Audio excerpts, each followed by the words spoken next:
Hello, thank you for joining me. Happy Flynn here with your full moon report. That's in Aquarius. That's on August 3rd at 11 degrees and 1540 Universal Time. And of course, being in Aquarius this full moon, we know then that we are in Leo season. So happy birthday, all Leos. This is the summer, the Leo summer of I am lion. Hear me roar. We have the sun's energy shining bright on the face of the moon in Aquarius. Aquarius, the sign of the collective. Aquarius, the sign of altruism, humanitarianism, renegade, rebel, disruptor, doing things differently, out of the box, if necessarily in an explosive way, networking for social change, for social justice. This is a summer of righteous rage. Nothing you don't know already. It's culminating. We have come through what I consider to be the warm up stage. Leo wants to express, wants to be seen, step out there into the world and be acknowledged. We, as a whole, as a collective, and individually in our lives, need to stand in the light, be seen, be heard, use our creative power for change, for the betterment of ourselves and all. That's what we're in the midst of right now. And all of us know, I would imagine, that we are only getting going. Not only do we have this full moon in Aquarius, we have Aquarius ruler engaging this full moon in a T square. This is a challenging, tense aspect.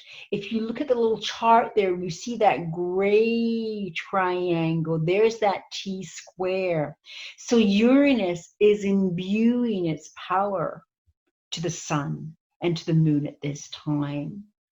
Uranus, unexpected, explosive,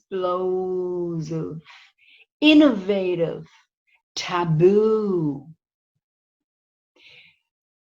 I wouldn't be amiss in saying to expect the unexpected, to be taken by surprise.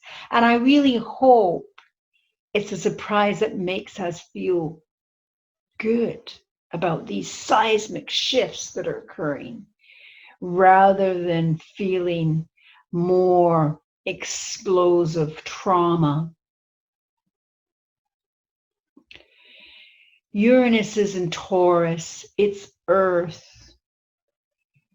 And this indicates to me, because of this full moon, everything has been building in this cycle, coming to this climatic point of some kind of seismic shift that relates to personal security, could be monetary, physicality in one sense, material in one sense or another, as it's implicated in this tense T square with Leo sun and this moon in Aquarius.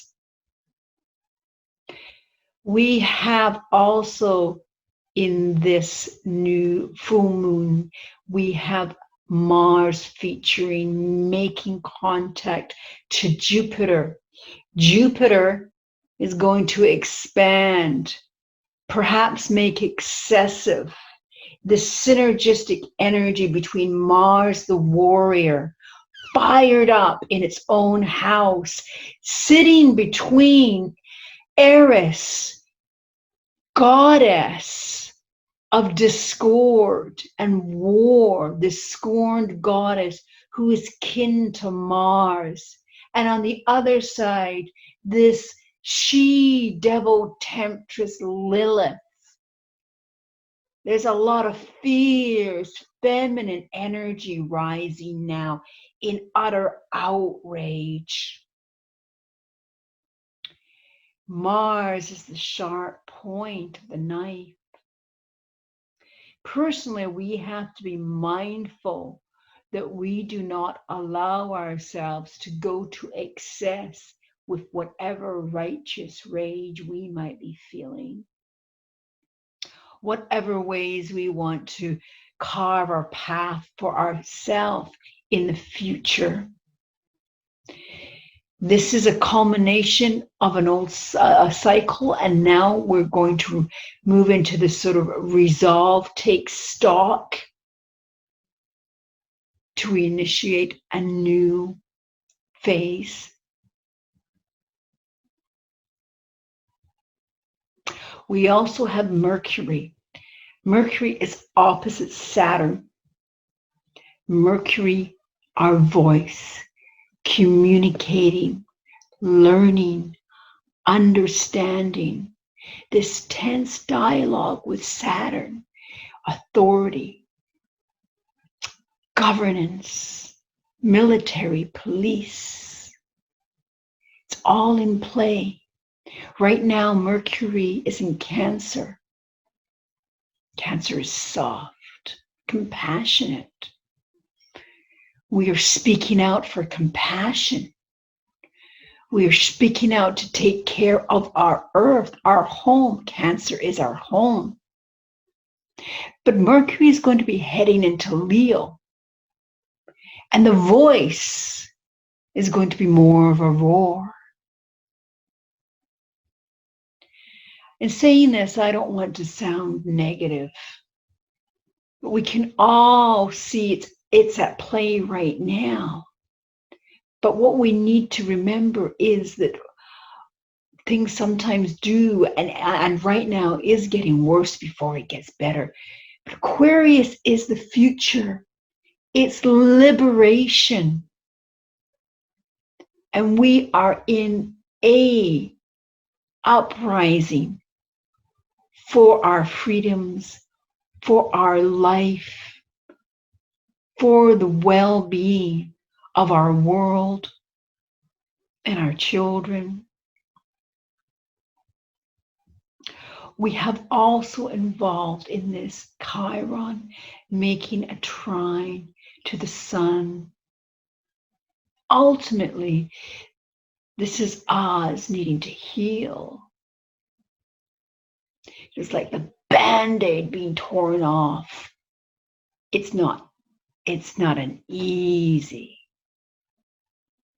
It's lancing the pus, letting all that is puerile come out.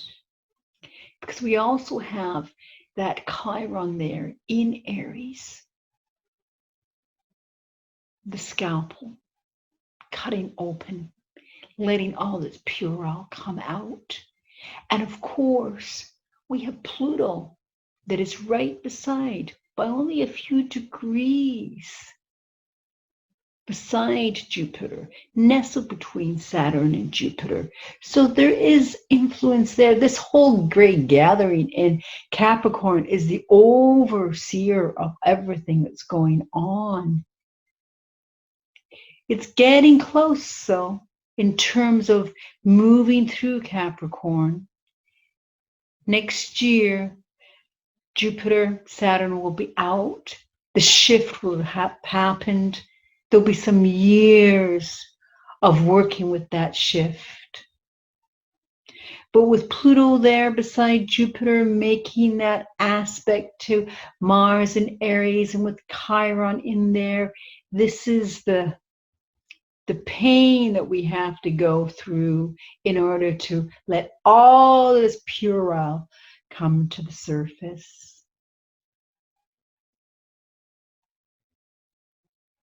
I keep saying, astrology is an amazing gift to us. And it's great to know it from an interest point of view, but what's the point, I think, of knowing it without using the energies at play to work with them at an elevated level? So, yes, let us be warriors, but let us be spiritual warriors, spiritual activists. Aquarius is the sign of the activist. When this nebula behind me is in Aquarius, look how beautiful it is. It looks like a heart. This is for the heart of humanity. Aquarius is the humanity of all.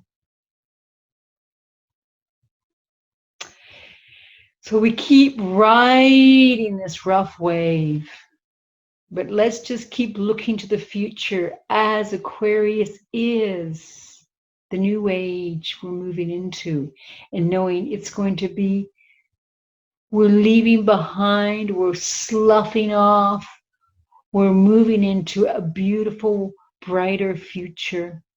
We have to die to our old selves. It's outlived, it's outworn.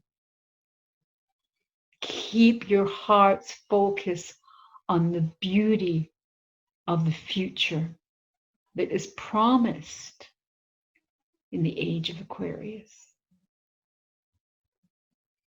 Thank you for joining me, and I look forward to speaking with you, and hopefully with this full moon converging with heart for the most evolved, elevated expression of Leo in this full moon light in Aquarius. Bye for now.